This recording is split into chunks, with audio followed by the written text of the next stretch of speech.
कल तक जो शख्स दूसरों को चुनाव जिताने की रणनीतियां बनाया करता था, जो खुद को बिहार की राजनीति का नया मसीहा बताकर चुनावी मैदान से दूर रहने के दावे कर रहा था, वो खुद आज उसी चुनावी दलदल में उतर चुका है।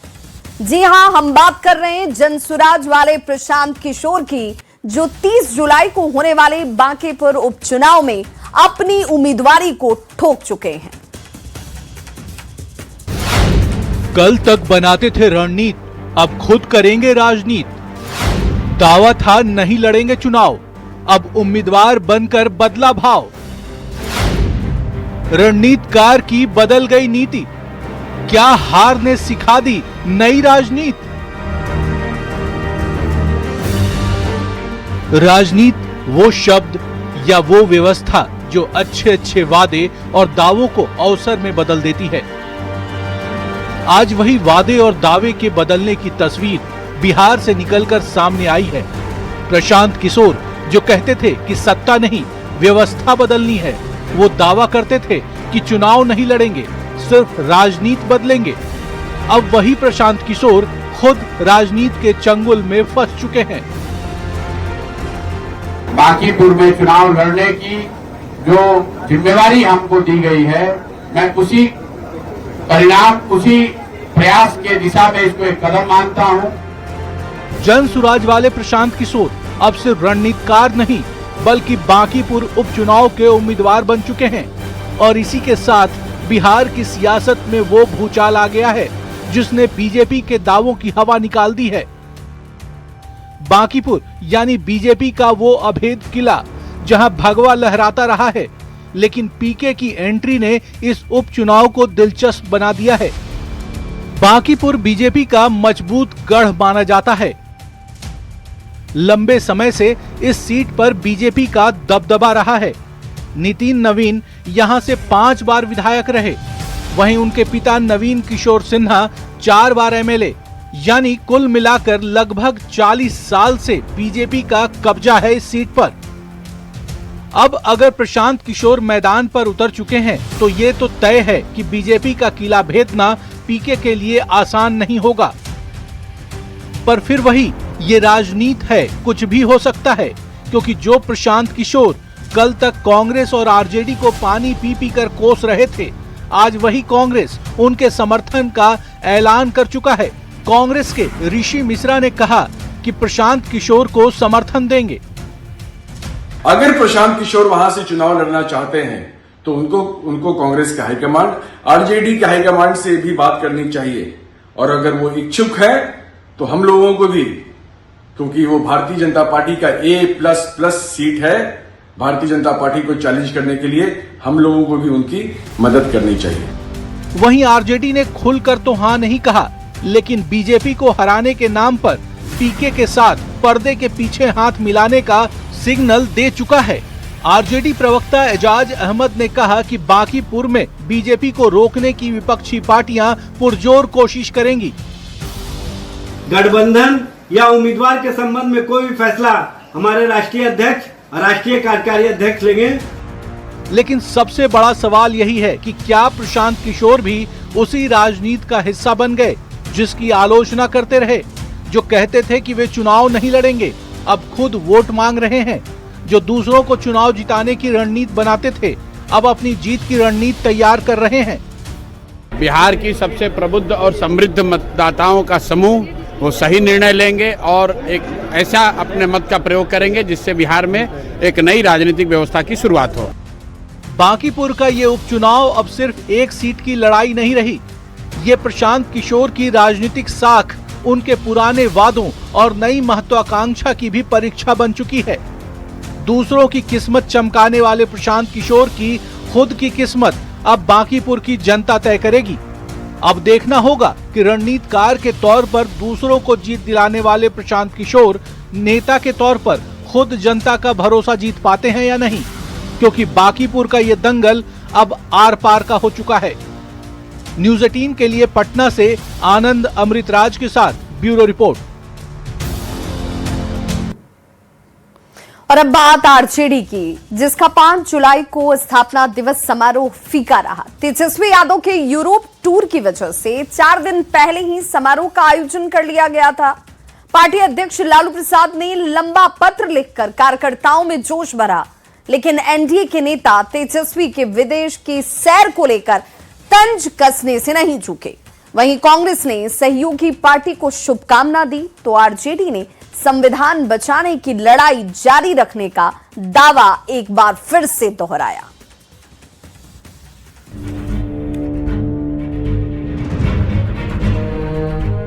पांच जुलाई आरजेडी का स्थापना दिवस। हर साल कार्यक्रम आयोजित होते थे। आरजेडी का पटना ऑफिस गुलजार रहता था, लेकिन इस बार स्थापना दिवस से पहले ही समारोह का आयोजन कर लिया गया। नतीजा रहा कि पार्टी ऑफिस में वीरानी छाई रही। आरजेडी सुप्रीमो लालू प्रसाद ने इस मौके पर बिहार की जनता और पार्टी के कार्यकर्ताओं के नाम एक खुला पत्र जारी जरूर किया, जिसमें पार्टी की स्थापना के वजहों के बारे में जानकारी दी गई। लालू प्रसाद ने लिखा, 5 जुलाई 1997 को आरजेडी की स्थापना गरीबों, वंचितों, पिछड़ों, दलितों और अल्पसंख्यकों के अधिकारों की रक्षा और सामाजिक न्याय की विचारधारा को मजबूत करने के उद्देश्य से की गई थी। पार्टी ने पिछले 30 सालों में कई राजनीतिक चुनौतियों का सामना किया, लेकिन अपने सिद्धांतों और जनहित के मुद्दों से कभी कोई समझौता नहीं किया। पार्टी के स्थापना दिवस पर लालू प्रसाद के पोस्ट पर सियासत भी गर्माती नजर आई। बीजेपी और जेडीयू ने पोस्ट पर निशाना साधा और पार्टी स्थापना दिवस पर तेजस्वी यादव की विदेश यात्रा को लेकर तंज कसा। वहीं कांग्रेस ने आरजेडी स्थापना दिवस की बधाई दी, तो आरजेडी की ओर से इस मौके पर संविधान बचाने की लड़ाई को जारी रखने का संकल्प दोहराया गया। लालू जी, इस पत्र में लिखी हुई बातें तो सबसे पहले आपको अपने नालायक युवराज को बतानी चाहिए। बिहार के नेता विपक्ष, जिनकी सिर्फ और सिर्फ एक उपलब्धि है कि वो लालू प्रसाद यादव के युवराज हैं, और वही युवराज जिनके पास बिहार की जनता के लिए तो समय नहीं ही है, अपने कार्यकर्ताओं के लिए भी समय नहीं है।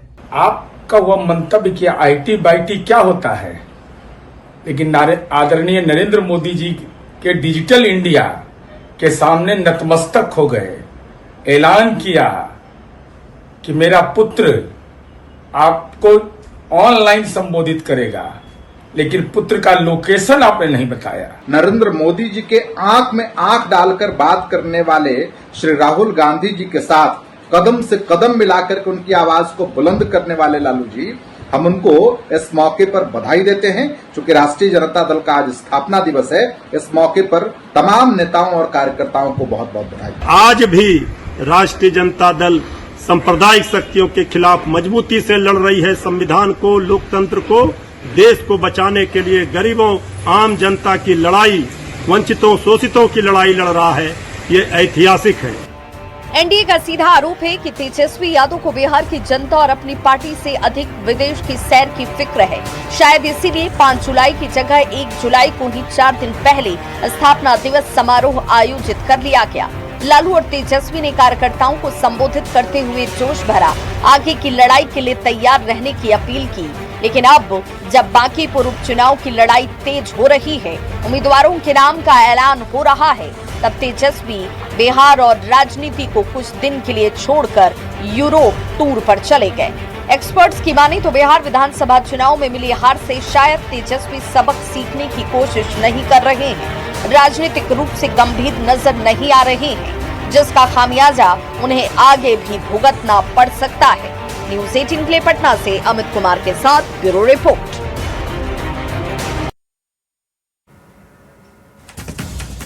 झारखंड के स्वास्थ्य मंत्री हैं इरफान अंसारी। वही इरफान अंसारी जो दावे बहुत बड़े बड़े करते हैं, लेकिन मंत्री जी के दावों और जमीनी हकीकत में बहुत बड़ा फर्क है। क्योंकि रांची के एक निजी अस्पताल से जो तस्वीर सामने आई, उसने पूरे स्वास्थ्य सिस्टम पर बड़े सवाल खड़े कर दिए। सड़क हादसे में राजू नाम का एक व्यक्ति घायल होता है। उसके पैर में फ्रैक्चर था और इलाज के लिए अस्पताल में वो भर्ती कराया गया। पैर फ्रैक्चर का करीब 40 दिनों तक इलाज अस्पताल में चलता रहा, बावजूद इसके पैर सही नहीं हुआ, बल्कि राजू की मौत तक हो गई। ऊपर से अस्पताल ने 16 लाख रुपए का बिल परिजनों को थमा दिया। सवाल यह कि बिल किस बात का? पैर फ्रैक्चर के नाम पर मरीज को 40 दिन तक अस्पताल में कैद रखने का यह बिल है, या अस्पताल से जिंदा आदमी को मुर्दा वापस भेजने का बिल है? इलाज या मौत का इंतजाम। मंत्री जी, आंखों से काला चश्मा हटाइए। अस्पतालों की हकीकत देखिए। फ्रैक्चर से मौत आखिर क्यों? जिम्मेदार कौन, अस्पताल या सिस्टम? 16 लाख का बिल आखिर किस बात का?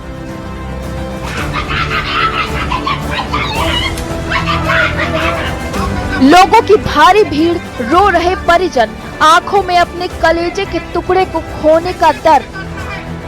दिल को झकझोर देने वाली ये तस्वीरें हैं राजधानी रांची के राज अस्पताल की, जो अब पूरे झारखंड में चर्चा का विषय बन गया है। एक सड़क हादसे में घायल युवक को अस्पताल में भर्ती कराया गया, लेकिन करीब 40 दिनों बाद उसकी मौत हो गई। अब सवाल सिर्फ मौत का नहीं, बल्कि पूरे इलाज, अस्पताल की स्वास्थ्य व्यवस्था की जवाबदेही का है।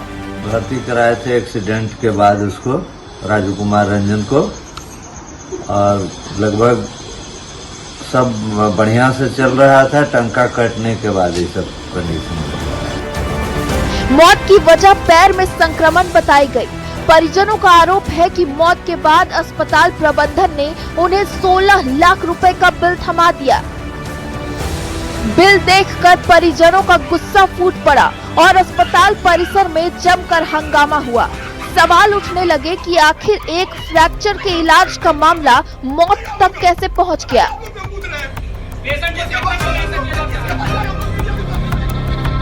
घटना ने तूल पकड़ा और मुख्यमंत्री ने मामले का संज्ञान लिया और जांच के आदेश दिए। इसके बाद 3 सदस्यीय जांच टीम ने अस्पताल पहुंचकर पूरे मामले की जांच शुरू की। टीम ने इलाज से जुड़े दस्तावेज, मेडिकल रिकॉर्ड और अस्पताल प्रबंधन से जानकारी जुटाई। अब सभी की नजर जांच रिपोर्ट पर टिकी है।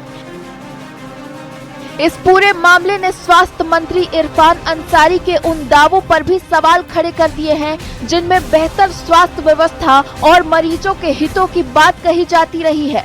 विपक्ष भी सरकार को घेर रहा है और दोषियों पर सख्त कार्रवाई की मांग कर रहा है। अब सबसे बड़ा सवाल यही है कि क्या जांच सिर्फ फाइलों तक सीमित रहेगी या जिम्मेदार लोगों पर कार्रवाई भी होगी?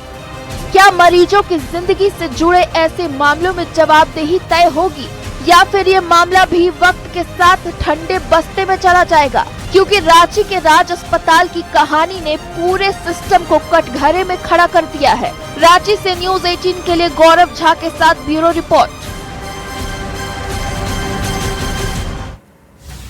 तो जब भी स्वास्थ्य महकमे या अस्पताल प्रबंधन की लापरवाही सामने आती है, झारखंड के स्वास्थ्य मंत्री का बस एक ही बयान आ जाता है। जांच कराने, जांच रिपोर्ट आने के बाद कार्रवाई करने की बात वो कहने लगते हैं। एक बार फिर से इरफान अंसारी ने अपने इसी बयान को दोहरा दिया कि जांच रिपोर्ट आने के बाद दोषियों पर कार्रवाई की जाएगी। हम हमेशा ये सवाल पूछते हैं और आज भी वही सवाल पूछ रहे हैं कि क्या कार्रवाई सिर्फ जांच रिपोर्ट तक ही सीमित रहेगी या स्वास्थ्य व्यवस्था में जवाबदेही भी तय की जाएगी?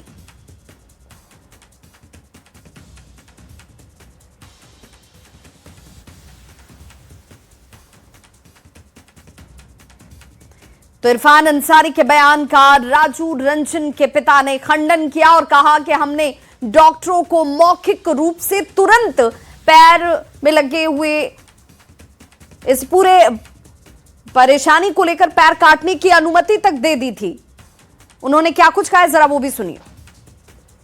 कि इनको सर्जरी करना था, नहीं करने दिया गया। हमसे परमिशन मांगे, हम मौखिक आदेश दे दिए कि बचाया जा सकता है तो पैर काट दीजिए। जी बोले, प्रकाश चंद्रा सर बोले कि अब इसका पैर काटना होगा, पैर हटवा दो। हम तुरंत बोले हैं अभिषेक सर को कि सर पैर हटा दीजिए। जमशेदपुर में आखिर हो क्या रहा है, ये बड़ा सवाल है। 5 मासूमों की मौत हो चुकी है, 1000 से ज्यादा लोग मलेरिया की चपेट में हैं। स्वास्थ्य विभाग हाई अलर्ट का दावा तक कर रहा है, लेकिन सवाल ये कि अगर सिस्टम अलर्ट था तो मौतें आखिर क्यों नहीं रुकी? आखिर किसकी लापरवाही ने ब्रेन मलेरिया को इतना खतरनाक बना दिया? ब्रेन मलेरिया पर सिस्टम फेल, 5 मासूमों की मौत, कौन जिम्मेदार?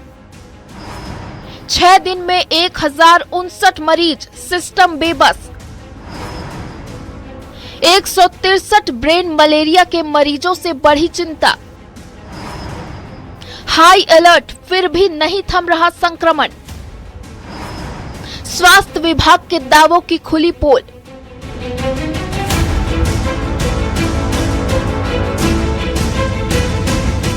जमशेदपुर में ब्रेन मलेरिया अब सिर्फ बीमारी नहीं बल्कि बड़ा स्वास्थ्य संकट बनता जा रहा है। ग्रामीण हो या शहरी इलाका, संक्रमण तेजी से फैल रहा है। 5 बच्चों की मौत हो चुकी है, 1000 से ज्यादा मरीज इलाज करा रहे हैं और स्वास्थ्य विभाग हाई अलर्ट पर है। लेकिन सवाल वही है कि क्या अलर्ट काफी है या एक्शन में देरी हो चुकी है? जमशेदपुर में ब्रेन मलेरिया का कहर लगातार बढ़ता जा रहा है। जिलों में अब तक 5 बच्चों की मौत हो चुकी है, जबकि 10 से अधिक मरीजों की हालत गंभीर बनी हुई है। बीते 6 दिनों में 1059 मलेरिया मरीज मिलने से स्वास्थ्य महकमे की चिंता बढ़ गई है। स्वास्थ्य विभाग की विशेष जांच टीम ने जिले के विभिन्न क्षेत्रों में 5251 लोगों की जांच की। इनमें 219 लोग मलेरिया से संक्रमित पाए गए। सबसे चिंता की बात यह है कि संक्रमितों में 163 मरीज ब्रेन मलेरिया के हैं, जबकि 52 सामान्य मलेरिया से पीड़ित हैं। मलेरिया का मच्छर अभी चारों तरफ फैल रहा है। बरसात हो रहा है और बरसात भी रुक रुक के हो रहा है। बरसात रुक रुक के होने से होता है कि एक और गर्मी और बरसात दोनों होने से बीमारी काफ़ी फैल रही है और नाली में ब्लीचिंग पाउडर नहीं दिया जा रहा है और ग्रामीण इलाका में खास करके वो लोग जागरूक नहीं है। जागरूक नहीं होने के चलते, गंदगी के चलते प्रशासन भी नहीं इसमें कुछ कर पा रही है। उनको जागरूक कराने की जरूरत है, ब्लीचिंग देने की जरूरत है। संक्रमण को रोकने के लिए जिला प्रशासन, स्वास्थ्य विभाग और स्थानीय जनप्रतिनिधि लगातार प्रभावित गांवों का दौरा कर रहे हैं। दवा का छिड़काव, जांच अभियान और लोगों को जागरूक करने की कोशिश की जा रही है। लेकिन बढ़ते मरीज बता रहे हैं कि चुनौती अभी खत्म नहीं हुई है।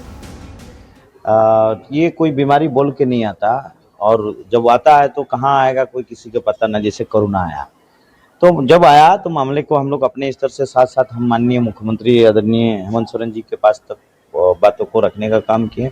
स्वास्थ्य मंत्री जी को भी बातों को रखने का काम किया। गंभीरता दिखाते हुए यहाँ पूरे सिस्टम को लगाने का काम क्षेत्र में कराया गया। लगभग 125 डॉक्टर MGM का सभी को वहाँ पे लगाने का काम और चिन्हितकरण करने का काम। दरअसल जब आउटब्रेक हुआ है तो इसका तो इलाज करना होगा, इसका रोकथाम करना भी तो नहीं ज़रूरी है कि ताकि ये और फैले नहीं चारों तरफ। अब क्योंकि रोज़ाना टेस्टिंग भी हो रहा है, रोज़ाना नए मरीज़ भी मिल रहे हैं और उनका इलाज भी हो रहा है। इस वक्त अगर आप देखें तो कुल मिलाकर 3-4 दिनों में 40 मरीज़ तो मेरे सदर हॉस्पिटल में भर्ती हैं, जिसमें आज सुबह से 3 मरीज़ भी आए हैं। समूह का इलाज बेहतर तरीके से हो रहा है और जो स्प्रे करना है या फॉगिंग करना है वो सब। 5 बच्चों की मौत, 1000 से ज्यादा मरीज और सैकड़ों ब्रेन मलेरिया के मामले। अब सवाल सिर्फ इलाज का नहीं बल्कि रोकथाम का है। आखिर 5 बच्चों की मौत के बाद भी संक्रमण की रफ्तार क्यों नहीं थम रही? क्या स्वास्थ्य व्यवस्था समय रहते हालात को संभालने में नाकाम रही? और क्या आने वाले दिनों में ये संकट और गहरा हो सकता है? न्यूज़ 18 के लिए जमशेदपुर से आशीष तिवारी के साथ ब्यूरो रिपोर्ट। जम्मू कश्मीर के सरकारी स्कूलों में बच्चों को आखिर क्या पढ़ाया जा रहा था? एक ऐसी किताब जिसमें आतंकवाद और अलगाववाद से जुड़े चेहरों को कथित तौर पर शहीद और महान व्यक्तित्व बताया गया। अब वही किताब सियासी और कानूनी तूफान का कारण बन गई है। बीजेपी ने इसे बच्चों के दिमाग में अलगाववाद का जहर घोलने की साजिश बताया, तो सरकार ने भी मामले की गंभीरता को देखते हुए बड़ा एक्शन लिया। UAPA के तहत केस दर्ज हुआ है, अधिकारियों पर गाज गिरी और किताब को स्कूलों से हटाने के आदेश जारी कर दिए गए।